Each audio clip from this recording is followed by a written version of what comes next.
Today I'm pruning the grapes. This one is the white one, which I already done.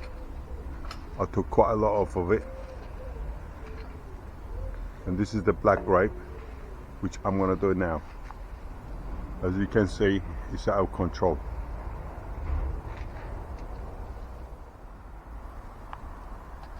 Here we are. Just done a quick prune on this. It's got plenty of flowers on it, grape flowers. The grapes are beginning to ripen. Here's one here, let's have a taste.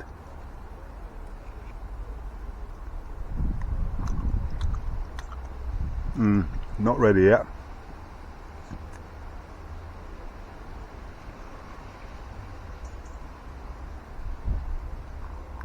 Update on the grapes, they're getting bigger.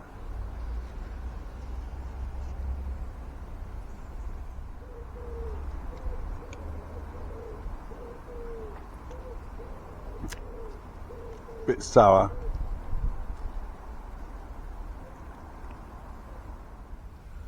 It's full of grapes.